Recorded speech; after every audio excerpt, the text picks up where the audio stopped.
Ladies and gentlemen, good afternoon and welcome to the 2pm Newscast on Royal FM 88.4. In our top stories, over 2,500 Cameroonian youths between the ages of 14 to 25 years are living with HIV and AIDS. The statistics are made public by the National AIDS Control Committee as Cameroon joins other nations worldwide to commemorate the 2025 edition of World AIDS Day today, December 1st. I tell them that choose whether to enjoy now and suffer tomorrow, or you keep yourself now and enjoy tomorrow. More than 9,676 municipal councillors and 15,500 traditional rulers have successfully casted their vote in all 10 regions of Cameroon. Out of the country, gunmen have abducted at least 20 people, including a pastor and a new bride, in 2 separate attacks in the latest Nigerian kidnappings. And in sports, Samuel Eto'o is set to lead the Cameroon Football Federation for another 4-year term until 2030. Stay tuned for this and more. Dear listeners, it is a pleasure to have you on this month's first edition of the 2pm Newscast. As you heard in one of our top stories, Cameroon joins the rest of the world to commemorate World AIDS Day today under the theme Overcoming Disruption, Transforming the AIDS Response. Statistics reveal that over 2,500 Cameroonian youths between the ages of 14 to 25 years are living with HIV and AIDS contracted primarily through unprotected sexual intercourse driven by substance abuse. Dr. Joseph Fokam, Permanent Secretary of the National AIDS Control Committee, in the following excerpt selected by Ngang Nadej, says responsible sexual behavior will greatly contribute to the country's HIV and AIDS elimination drive by 2030. Take a listen. Cameroon has engaged to eliminate HIV by 2030. And eliminating HIV means we no more want to have new cases of HIV infection, neither new cases of mortality. And among new cases of HIV infection, young adult age 15 to 24 years constitute the main age range where we have many new cases of HIV infection. And that's why during this month where Cameroon is fighting against HIV intensively, we are targeting this youth, and the main cause of this increased number of HIV infection among the young people. And we have realized for the Cameroonian context, for example, similar also to what we see elsewhere, young people are more vulnerable when they are also exposed to drugs, when they take alcohol, and when they have this very bad company within their school environment or their neighborhood. And because of this vulnerable part, some of them even take drugs, injectable or orally. Some of them in nightclubs, they will take drugs like shisha. And once they carry along all these practices, including alcoholism, they become very vulnerable, and most of them have high-risk sexual habits. So during this 8 months, we have taken this advantage to explain to them the risks that they undergo when they have this poorly sexual practice, in order for us to minimize new cases of HIV infection and to make sure we should have an HIV-free generation by 2030. He adds some preventive behaviors youths can adopt in order to curb the spread of the disease. Dr. Joseph Fokam once more. What they should do primarily is 1, avoid sexual practice when you are not yet eligible. 2, in case you find yourself in a context where you really want to have a sexual activity, make sure you should use the most safe method like condom that works effectively if they are well used. Then 3, make sure also within your local environment you should avoid bad companies, because bad companies will take you to this drug intake, alcohol intake, and once you get into those milieux, the risk of having poor sexual habits increases, of experiencing rape also for those who are girls increases, and that goes with unwanted pregnancy, risks of HIV and other STI. We are confident that if they put all this into practice, Cameroon will really champion HIV elimination among young people. In the meantime, our reporter Ngang Nadesh spoke to some parents on how they are sensitizing their children about it. Get details in the following report. Parents and guardians are playing a crucial role in educating their children about HIV prevention and awareness. Promise uses a proactive step by emphasizing the importance of awareness and prevention. I used to tell them that AIDS is real. It is not like they are flattering them or they are lying to them. It is real. I tell them about realities of life. They are grown-ups. I explain everything to them. I tell them that choose whether to enjoy now and suffer tomorrow, or you keep yourself now and enjoy tomorrow. Juliana is focusing on promoting abstinence as a key aspect of HIV prevention, encouraging young people to wait until they are ready for a committed relationship. I advise them to keep away from men, keep away from women, because prevention is better than cure. Be single, you stay calm. And when you feel that you can settle down as a woman or a man, you will then search for your partner. People go for tests in the hospital to see if both of you have no sickness in your body. Then you can go on planning to settle down. Susie, on her part, is taking a comprehensive approach on educating their children about the risks of STDs and the importance of hygiene as a broader aspect of health and well-being. I tell them about the dangers of STIs and what they need to avoid, how they need to proceed, and they should be very, very hygienic as well, because it's not only through STI that people can get infected with AIDS. So we need to proceed with a lot of caution and practice a lot of abstinence. Grace emphasizes on empowering their child with decision-making skills and confidence, teaching them to assertively say no to unwanted advances or pressures. The importance of making decisions. They have to be decision makers. They have to know their priorities. They have to be able to say no to sexual practices, especially unprotected sexual practices. The 38th edition of World AIDS Day is being commemorated today, while Cameroon is from today celebrating the 10th edition of the Cameroon AIDS Month. Away from health, in politics, over 9,676 municipal councillors and 15,500 traditional rulers have successfully casted their vote in all 10 regions of Cameroon. Following the regional elections conducted in some 2,007 polling stations across the country, and after witnessing the event at the government bilingual primary school Bastos, Evans Williams Jobati points out a picture of the atmosphere there. It was at about 8 a.m. when the government primary school Bastos gates were opened, with mayors as well as councillors parading in and out of the center to perform their civil duty, as some of them shared their appraisals. I come here to vote the council regional, so that I vote in that regional council, they are going to work hard to the people of the Central region in that election. I'm Gabriel Fila, the mayor of Yaoundé 4 Council. We are our champion, His Excellency Paul Biya, in policy of decentralization, and we have to accompany him in this policy. We vote for the unity of the party, for the discipline of the party itself. So I think that everything went well. Getting to Dr. Gideon Peliengo Ba, Yaoundé 2 municipal councillor and senior councillor at the Yaoundé City Council, he reveals that his party candidate is upbeat for a re-election.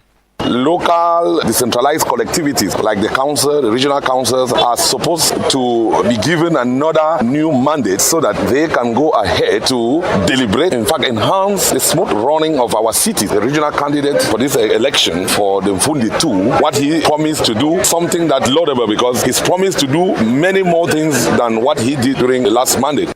Same views with Ngu Rodney Achiri, municipal councillor for Yaoundé 1 and city councillor, who assesses the session to be a fair one. Today we've had a very successful voting session. The preparation was reasonably well done and the organization has been well done as well. And we're very pleased today to come and exercise our civic rights in municipality and vote a regional councillor that can take care of our problems for the region. On the part of the observers, no major incident was recorded. This, according to Karin Kubong.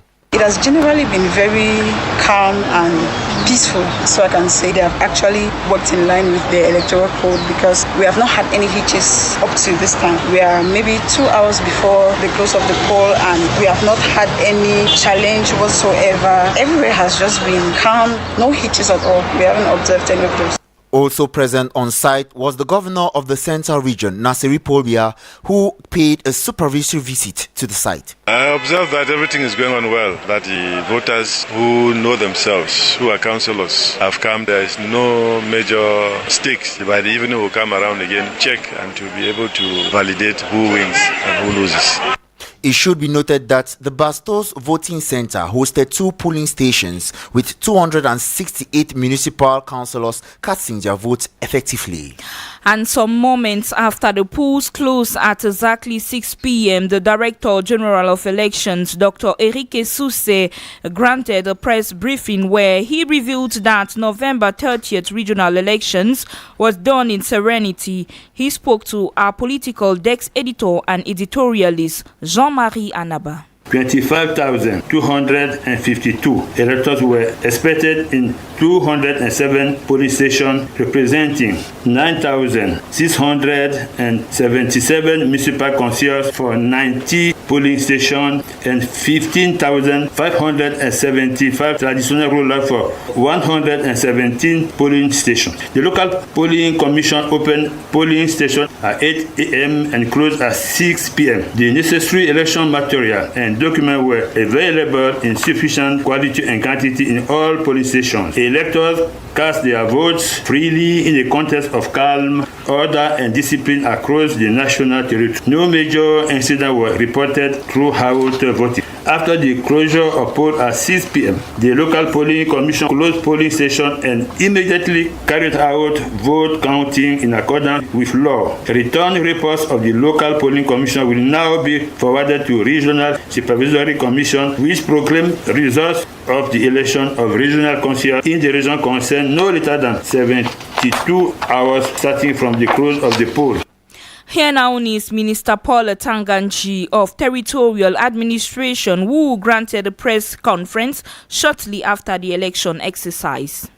The election of regional councillors took place in the 10 regions of the country this Sunday, 30th November 2025.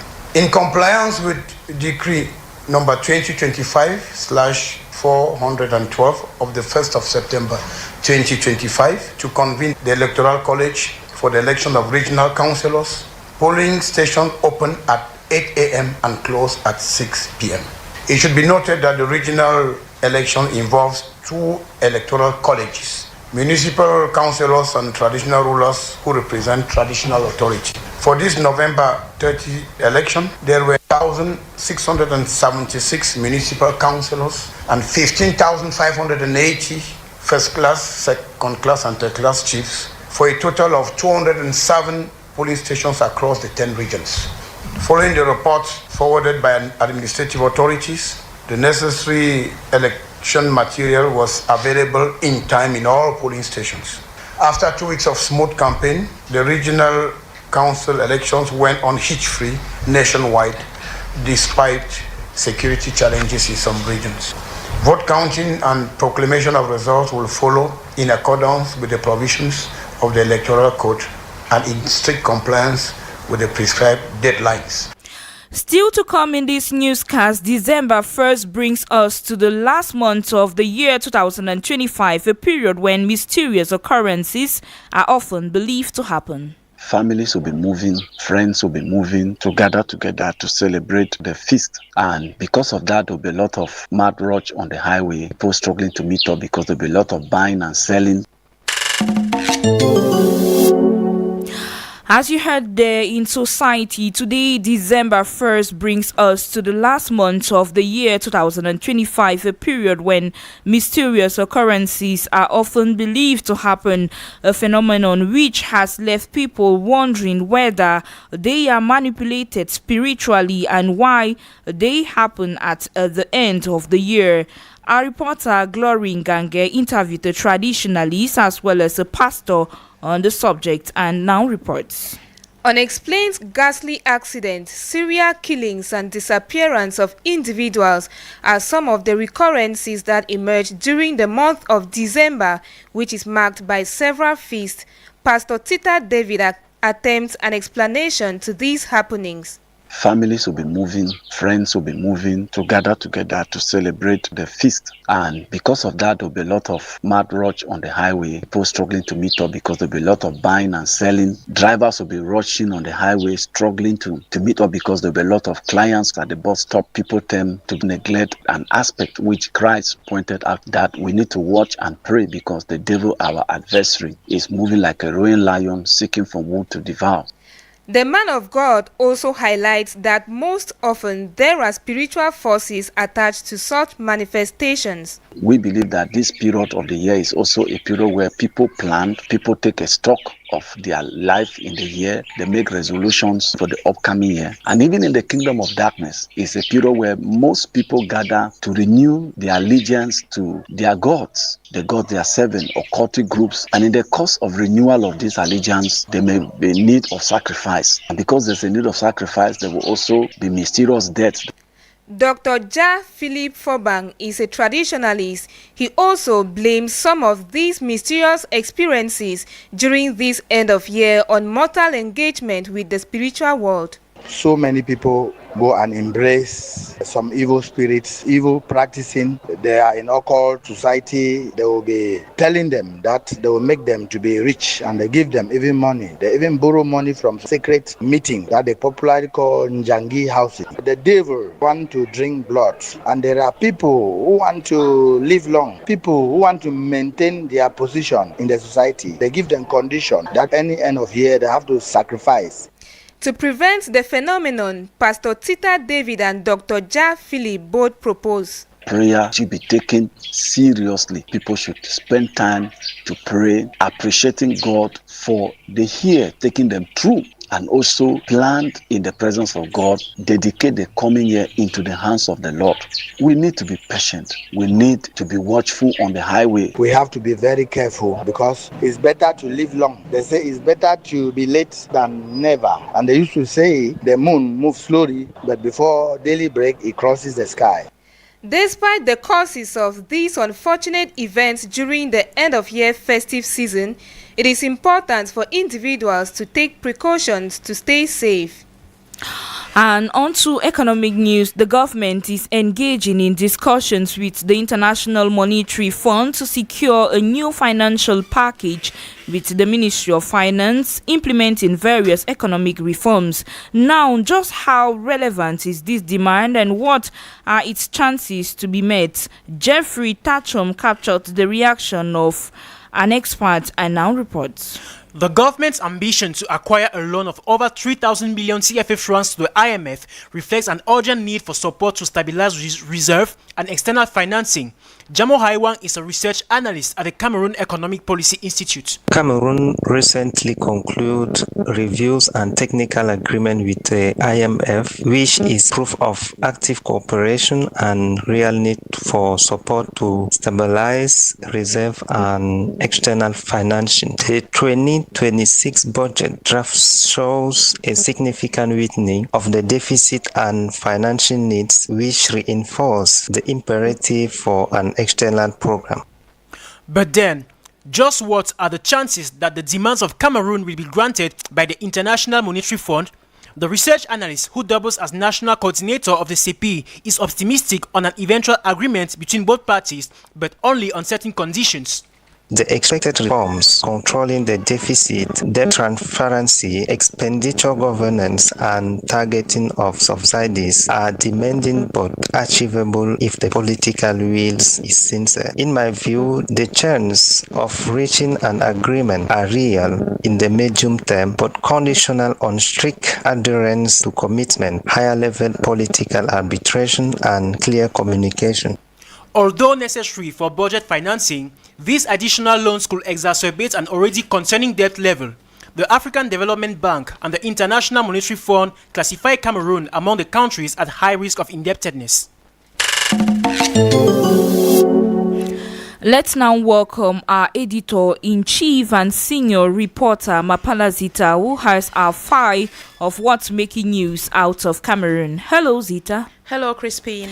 A pastor and his new bride are among those abducted in latest Nigeria attacks, Zita.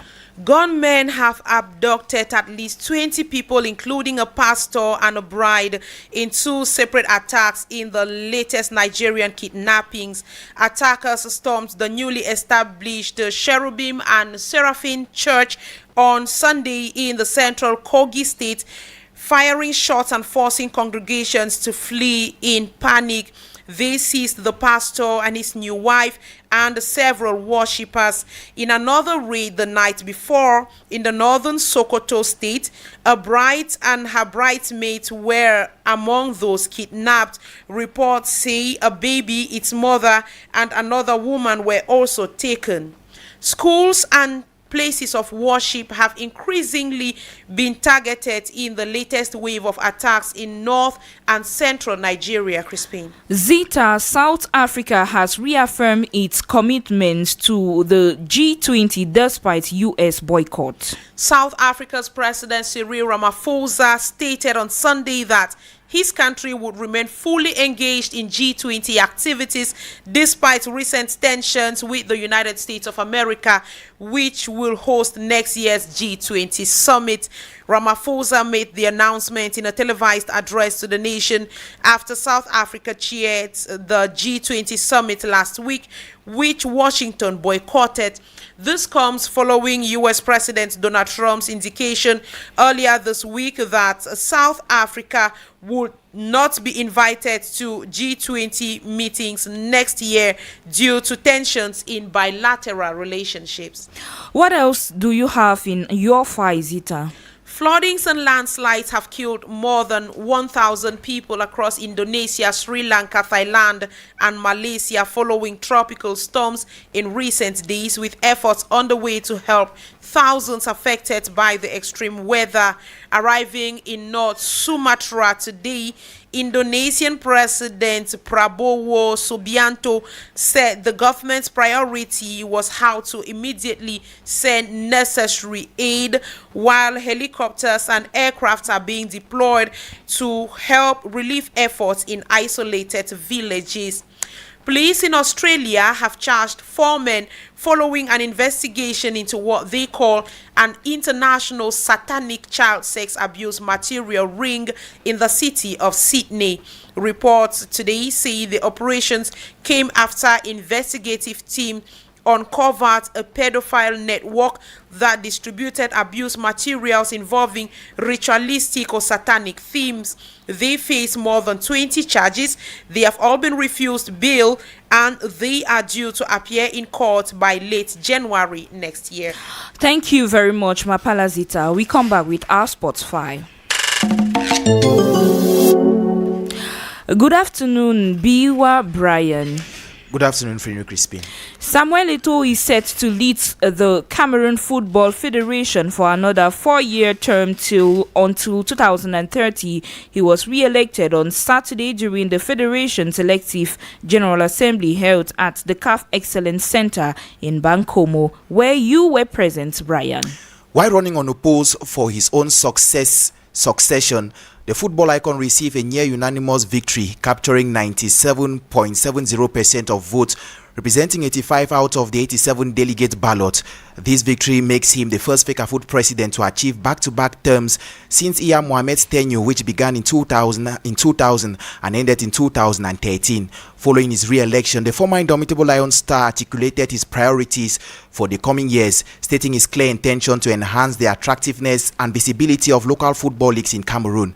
He also stressed the urgent need to restore the National League's prestige, establishing following the failure of the team to qualify for the 2026 World Cup. While acknowledging the disappointment of missing the major tournament, he insisted that Fecafoot must learn from their setbacks and make essential decisions to build the teams Cameroonians deserve. In his own words, the Federation's immediate challenge after the election is the 2025 African Cup of Nations, which is just 20 days away from today, and that they must make the necessary decisions to give Cameroonians the team they deserve. Brian, the recent elections that ushered in football legend Samuel Eto'o has been met with intense scrutiny and high expectations. While the results are in, the delegates whose votes shaped the outcome had distinct and diverse reasons for their choices. For certain delegates, the election represented a critical moment for transformative change, and they viewed supporting Samuel Eto'o as the most strategic move in that direction. For others, the choice was not driven by a single personality, but rather focused on fulfilling a mandate from the delegates they represented. Drawing on the lion's share of the delegates' opinion, the new Fecafoot executive led by Samuel Eto'o steps into office on a wave of profound hope. This mandate is firmly rooted in strong convictions of delegates, ranging from the belief in Samuel Eto'o as a messiah to the commitment of the grassroots community. The following Vox Pop captures the diverse motivations and reasoning behind the final vote casted by the delegate. I think for our football to reach higher heights, we need an experienced person, somebody who knows about football. And Cameroon is blessed with a messiah. We think Samuel Eto'o is the right person at the right place. As a delegate, what you do is that you are an ambassador of a people, and as ambassador of a people, what you do is that you represent the opinion of those who Valderi have moved. Their wish is to see Mr. Samuel Eto'o maintained. So I simply executed the opinion of the youth football delegates, the over 20 youth football delegates who mandated me to represent them in this General Assembly. I expect people to allow him to work because it has been very difficult for our football to use the pitches that were constructed in the country. Too much cases so one that for the next mandate, these words that are now common in Cameroon football, he agrees that it should stop. In addition to the presidential election, delegates also elected members to the executive committee, members who are widely regarded as a mix of highly credible and experienced figures. The elective General Assembly's most protracted phase was the selection of the executive committee, which ultimately saw 19 members elected by vote. Following the election, the president officially announced the 4 vice presidents and exercised the statutory privilege to appoint 2 additional members. The newly elected members include regional representatives like Haruna Gambo from the Adamawa region, Bomba Messi Gabriel from the Central region, Awanto Henry Neba from the Northwest region, Dazi Valerie from the Southwest region, among 15 others. In addition to the 19, the president appointed Professor Nkum Vondo and Foku Kamga, who heads the Cameroon's Referee Commission, to fill the 2 reserve seats. A key point of interest during the process was the confirmation of the 4 vice presidents, whose structure largely remained stable, with Celine Eko, Abdul Karim and Atiu Jampi retained the first 3 positions respectively, while Abunde Pascal was introduced as the new 4th vice president of the Cameroon Football Federation. Awilo Francis, youth football delegate, and Tiembong Elvis, secretary general of Fecafoot Northwest. I think it's a team of devoted gentlemen, and it's a team of football enthusiasts, guys who actually have crossed the corridor of powers in football and has understood football as it is. And I think the philosophy of the game is being maintained. These are guys who are capable to support him through this project. The members of the executive committee decided to settle on a son from the Northwest, Mr. Pascal Abunde, wide experience in terms of managing PWD, Social Football Club of Bamenda, and the Association of Elite Clubs in Cameroon. So I think that they have settled for somebody who actually understands the terrain. I worked with him for more than 10 years, and I think that he's somebody who knows what grassroots football actually needs. Away from football, Brian, Cameroon's senior men's basketball team has finished the first qualifying window for the 2027 FIBA Basketball World Cup with 2 wins and 1 defeat, placing them in a tie for the second place in Group A. Cameroon opened their campaign with a narrow 82-77 defeat to Cape Verde on November 27, 2025. However, the team swiftly regrouped, bouncing back the very next day with a solid 77-71 victory over Libya. They capped the qualifying window with a crucial hard-fought 60-56 win against a strong South Sudan squad on November 30, a performance where Cameroon's instrumental defense ultimately sealed the victory. Cameroon currently holds the second position in Group A, tied on 5 points with South Sudan. Cape Verde is also closely behind with 5 points, while Libya sits last without a win in the competition so far. The next critical step for Cameroon in this qualifier is the second window of the first round, scheduled to take place between February 23 to March 3, 2026. Let's welcome Francine Ateba for the summary of this newscast in the French language. Good afternoon. Good afternoon, Crispin Fenoué. Le 1er décembre est journée mondiale de lutte contre le VIH-Sida. D'après le Comité national de lutte contre cette maladie, près de 485 000 cas ont été enregistrés en 2025 au Cameroun. Les jeunes sont les plus touchés, dès lors la sensibilisation se poursuit. À l'étranger, kidnapping au Nigeria, au moins 20 personnes ont été enlevées dans la nuit du samedi 29 novembre au dimanche 30 novembre 2025, parmi lesquels un pasteur, sa femme et d'autres fidèles. Un enlèvement effectué par les hommes armés dans l'état de Kogi. En sport, Samuel Etofis est le président de la Fédération camerounaise de football. Il a été réélu ce 29 novembre 2025 par acclamation lors de l'Assemblée générale élective à Bankomo. Toujours en sport, éliminatoire de la Coupe du Monde Basketball 2027 au Qatar. Le Cameroun achève la phase aller avec 2 victoires en 3 sorties. La phase retour est prévue au mois de février 2026.